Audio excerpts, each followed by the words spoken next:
Welcome to this edition of INSEAD Knowledge, where we're in Silicon Valley, California. We're joined today by Paul Saffo, a technology forecaster, founding chairman of the Samsung Science Board, and Stanford University professor. Paul, thank you very much for joining us today. My pleasure. Over the past few weeks, we've seen Twitter play a huge role in the Iranian elections. How does this impact global politics? Even before the current crisis in Iran, we discovered last fall with the Mumbai attacks that news no longer breaks, it tweets.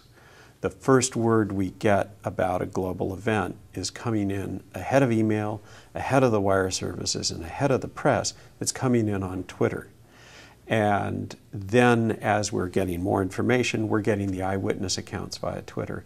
And I think that's going to increase for a very simple reason, and that is Twitter is tailored for the devices we carry on our persons. It's not designed for a computer screen, it's designed for a cell phone. Works fine on computers, but it means Twitter is a medium as immediate and as intimate as the devices we carry on our person. So its impact is only going to grow. And of course, beyond Twitter, we're all waiting for what's the video equivalent of Twitter? What's the one-click equivalent of Twitter? That'll be even more powerful yet. Will countries like Pakistan, Iran, and China that have tried to block social networks ever fully succeed? The insurgents innovate and the authorities attempt to suppress. It's a predator-prey relationship. And the more authoritarian regimes attempt to suppress channels of communication, the more clever the opponents will get at finding ways to get around the blockades that people put up. As long as technology keeps innovating, as long as we have new companies, new media, new platforms, we can all keep staying one step ahead of those who would extinguish the voices of people who wish to speak. The worst thing that could happen, however, is if technology innovation stalls out, then the bad guys catch up and we're in trouble. Twitter has proved itself in connecting people, but will it last if it can't make money? Who knows whether Twitter is going to last or not? This is truly a Schumpeterian age where the gales of creative destruction are blowing through the hallways, not just of big established companies like General Motors, but also new companies like Facebook and Google and, of course, Twitter. So whether Twitter survives is anyone's guess. I love Twitter, I count on using Twitter, but its survival is not a foregone conclusion. That will depend on how the company keeps innovating. What you can count on, however, is if Twitter should happen to fail, somebody else will pick up the idea. Many buddies else's will come pick up the idea and push it further along. Personal information on Facebook is now becoming public. How will this impact our social ecosystem? You know, the simplest answer was what Scott McNeely at Sun observed back in the 90s, privacy, get over it. But what happens in a society where private information is no longer private and your friends can Google it, whether it's personal information on Facebook or somebody going on to Zillow to find out how much your house is worth or check your mortgage, we're going to recombine into a whole new sense of public and private space. Different cultures today already have different notions of public and private space. Anyone who's lived in Japan for any length of time, you quickly discover it's entirely possible for a Japanese to be entirely alone in their own private space in a building, a public space full of thousands of other people. We're going to recombine all those things into a new sense of privacy. We'll create rules about what's not polite to look at. In the same way that 100 years ago, it took people a while to figure it out, but eventually they figured it out with the newfangled telephone of that age. It wasn't polite to call people during dinner. Of course, the other thing that's interesting about the telephone is that communications vehicle changed social culture in the United States profoundly, because before telephones, in polite society, a male stranger could not talk to a strange woman without first being introduced by a relative or close friend. With the telephone, that all disappeared. You saw some real social revolution as a consequence of that. But there's one other aspect of this that we're all going to be surprised by. And I think it's a pretty hard and fast rule. The information in digital form that you most wish to preserve will not last more than 5 years. And that information in the digital domain that you most hope will never be seen by anyone will last a century. So you can count on the fact that you will lose those beautiful pictures of your young baby by the time they reach puberty, but that picture of you drunk in college with your friends hoisting a beer will be seen by your grandchildren and your great-grandchildren to the great amusement of all. So the information we most wish to lose will chase us forever, and the information we most wish to preserve will evaporate literally overnight. At the World Innovation Forum, you said that we're about to experience a trend where people will want to be offline. Could you talk more about this? It's a very simple pattern. When connectivity was scarce, it was cool to be connected. You know, once upon a time, the only people who wore pagers on their belts were cardiac surgeons and arms control negotiators. And today, the only people who wear them are maids at hotels. All of this new connectivity, tweeting, Facebooking, using handheld PDAs, is new and cool. It's the sign of being hip. It will get old.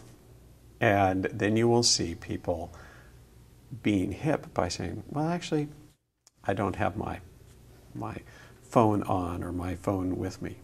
You start seeing it on business cards. People who still have business cards, there's less and less on the business card. This desire to be disconnected goes in waves. The new technology arrives, being connected is a novelty, it's hip, it's a sign of social status, and we all do it. And then after a while, we get tired of it and we go, ugh, I want to be away from this. And so we back away. Back in the 90s, in Kyoto, the fanciest hotel in Kyoto, their fanciest, most expensive room was called the Silent Room. And you paid a premium for that room to not have a newspaper under your door, to not have a telephone in the room, and to not have a television. We'll start doing the same thing with our new technologies. Just watch. You'll see friends who say, I'm cool, I don't carry an iPhone. But at the end of the day, this desire for disconnection, this desire to be off the grid, will merely lead to new product opportunities for companies offering new products on the grid. So, case in point, I'm an older generation. I live and die by cell phone calls all through the 80s, but didn't like to carry a cell phone with me all the time because I like to know who it is before I'm picking up the phone. So to this day, I still use a system called Wildfire, which is an AI-based intelligent phone assistant that is contacted by someone trying to reach me. They talk to Wildfire first, and then Wildfire decides whether to put their call through. There is nobody on this planet other than my spouse who knows my actual cell phone number. So I have this wonderful agent who protects my privacy and gives me peace of mind, and I can carry my phone with me all the time and leave it on all the time, knowing I won't be disturbed unless it's very, very important. So the desire to be disconnected and turn things off, ironically, will just lead to more products and more applications with features trying to help us balance being disconnected and being constantly connected. We're in a very different entrepreneurial time than we were during the time of Bill Gates. What are the differences? The economic ghost behind this entrepreneurial age is a shift from Keynes to Schumpeter. Bill Gates was raised in an age of Keynesian thinking, where everything was economies move towards equilibrium, and small companies get big and stable and last a long time. We're really in a Schumpeterian age where economies don't move to equilibrium, they move towards dynamic change. And a healthy economy is one where you have this nice, rapid flow of innovation and change. And it shows up in the entrepreneurs. In the age of Gates, entrepreneurs aspired to build the GMs, the Fords, the IBMs of the future, and they inevitably thought monopolistically. in this age of creative destruction and constant dynamism, entrepreneurs are not building companies that they hope to become monopolies. They're building companies that they hope become really powerful nodes in a larger network. And it's typified by companies like Google, where Google is not a fierce competitor. Google is a fierce collaborator. That's how it's getting big and successful. And you see it with the small entrepreneurial companies as well. Keynesian, monopolistic thinking, be a fierce competitor. Schumpeterian, dynamic thinking, be a fierce collaborator. That's the secret to success. And above all, in this age, I think even the most successful entrepreneurs take it for granted that they will build a company, it'll have its moment in the sun, and it will be wiped out at some point.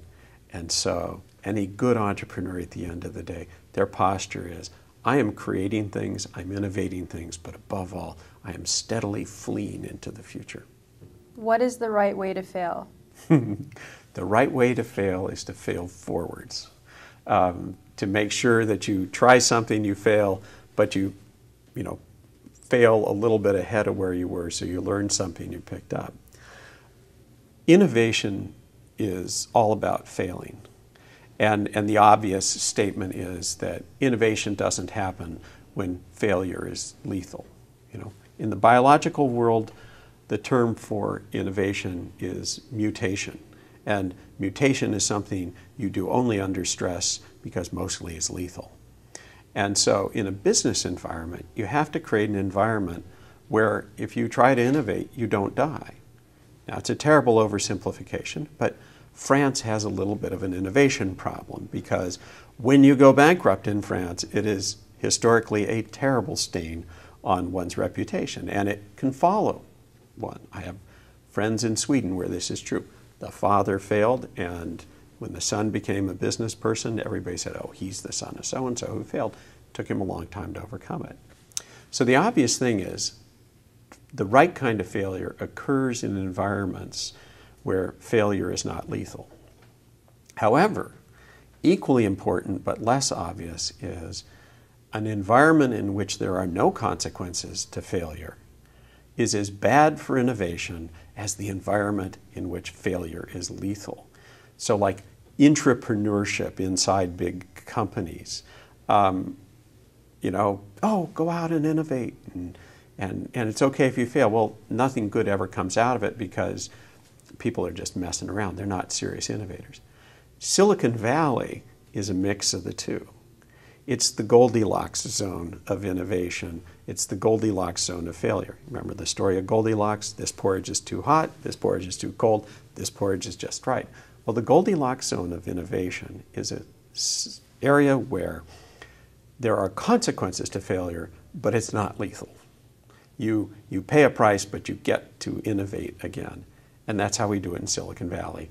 Is, yeah, okay, well, you failed, but is there a good reason why you failed? And is it a good failure or a bad failure? That's the secret to the relationship between failure and innovation. There must be consequences for failure, but not so lethal that you don't get a chance to learn the lessons and try again. Today, it's so easy to spread information and form groups online. And there's more information now about the social and environmental impacts of corporations. They're being held more accountable. How do you see this quick access of information transforming business? We are still in the innocent dawn of the web and digital democracy and digital openness. And we hope that all of this information and openness is actually going to change companies. But what we see are the new battles are very subtle shadow fights over finding ways to hold back information while still pretending to be open. A really good case study that somebody should do is the case study of the organic food label here in the United States, where what's happened is the standard is being co-opted in Washington by companies who want to call their non-organic, pesticide-ridden food as organic. And then the forces of light are trying to preserve the name. So to me, the bottom line is we have this vast information, we have the abilities to access it, but in this ever more complex information landscape, we have to be constantly vigilant to make sure that we really are getting the information we need. And that's a matter of designing new tools and finding new metaphors for looking at the information. You've predicted by the middle of the century, power will shift from nation states to city-states, and you cite Singapore as a good example of this. What can the world learn from Singapore? Well, actually, I forecast that there was a less than 50% chance the United States would exist as a nation by mid-century. And the context here is that the 20th century, international affairs were governed by the nation state. The nation state was the basic unit of governance. And in fact, for the first half of the 20th century, in public international law, nation states had exclusivity as persons in international law. They were the only entities recognized. That started to blur with the rise of NGOs, the Universal Declaration of Human Rights. We've shifted in this century from nation states being the center to city-states becoming the center. And the city-state is the basic unit of governance and relations in international affairs in this age of globalization, this century we're in, because a city-state is a political economic entity that is large enough to have a global impact. Look at the impact of this little place we're in right now, Silicon Valley, on the rest of the world. But it is also small enough that its citizens all know where they fit and what their contribution is. And that's why city-states have an intrinsic advantage over nation-states because, the United States is just too darn big. And there's no national identity any longer in this country. People say they're an American and they wave a flag, but then you ask them what that really means, and the answer you will get in Georgia is very, very different than the answer you will get in San Francisco or Denver or New England. The United States has already ceased to be a nation, it just doesn't know it yet. So what we're seeing is we're entering into a very uncertain and messy process where city-states are emerging. There are the de jure city-states, the ones recognized in international law, like Singapore. And then there are the de facto city-states, like Silicon Valley or like the greater Los Angeles area or like Hong Kong, that are coming out and they still have a relationship with the national government, but you're beginning to see this process of negotiation and tense relations. Singapore, as a de jure city-state with its own identity, is a really interesting model for other emerging city-states to look at. It's already worked out some of the problems. How does a small area have a big impact globally? How, as a freestanding city-state, does it have relations with other nation-states and other city-states? And above all, Singapore has learned how to relentlessly force itself into the future, to relentlessly innovate itself. Singapore, as one of the first modern city-states, it's a young place, is a really interesting laboratory to look at how city-states are evolving. Singapore emerged out of necessity. It had the benefit of, Singapore is to city-states what Apple is to computers. It had the benefit of a charismatic leader to allow it to focus and do rapid change. And because it's a pioneer, it's going to be an interesting place to watch. And of course, Singapore is teetering right on the edge of a fundamental change. I would not be surprised if sometime in the next couple of years, 3 years, 4 years, there aren't demonstrations in the street in Singapore. That there is a sudden reawakening of the different cultural groups and lots of angst around Singapore's identity. Because who knows, but at some point here, Lee Kuan Yew is going to pass on, and there's going to be a really interesting generational change because of that. And so I suspect that Singapore is going to have a brief period where it may sink back to something that kind of looked like some of the stuff that happened in the 60s before it reinvents itself yet again and jumps ahead to the model of what Singapore will be in 2030, 2040, 2050. Of course, by the way, I do hope that the Singaporean government is looking for real estate. because in the next 100 years, if all the global climate change projections are right, it is going to be difficult for Singapore to stay where Singapore is. You say that it's the time for biologists to be the most likely to get a date. Why is that? I did say that if you, these days, if you want to get a date, be a biologist. It's really shorthand for a shift, where the hot new domain, not just of science, but entrepreneurship is biology. Go back 100 years to make sense of what is happening today.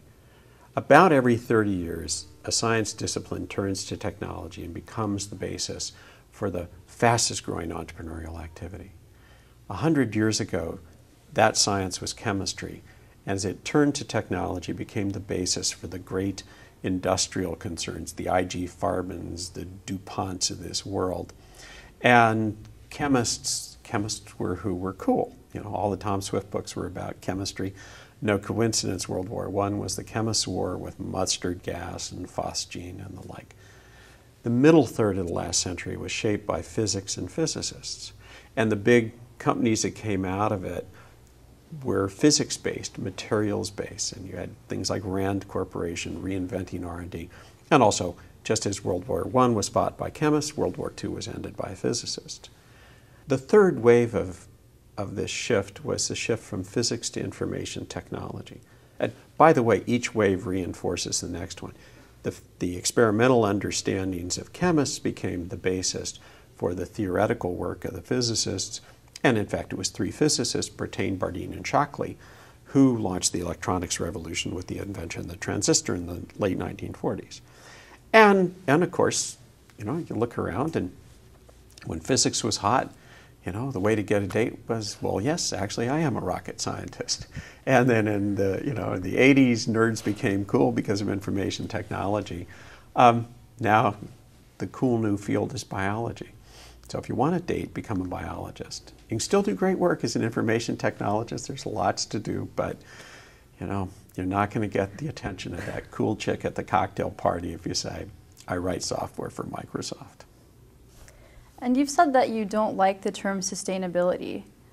You know, what we're seeing now is the merging of biologists and engineering. What do you think it should be called instead? I don't know what the term should be, but I do know that the term sustainability is just too bleak. You know, sustainability implies an image of somebody hanging on to a cliff with their fingernails, hoping they're not going to slide any further down. We need something more positive, because if all we think about with the environment is the most we can do is sustain things and try and slow this dramatic decline that we're facing, it's framing the question wrong. So we need a new term. We need a term that's more positive, a term that says, look, if we really get our act together here, we can reverse these problems and we can create a better Earth. I don't know what that term is, but hopefully someone who sees this video will go, of course, I know what that term is, and they'll launch it on Google for the rest of us. Well, on that note, thank you for joining us, Paul Saffo. My pleasure.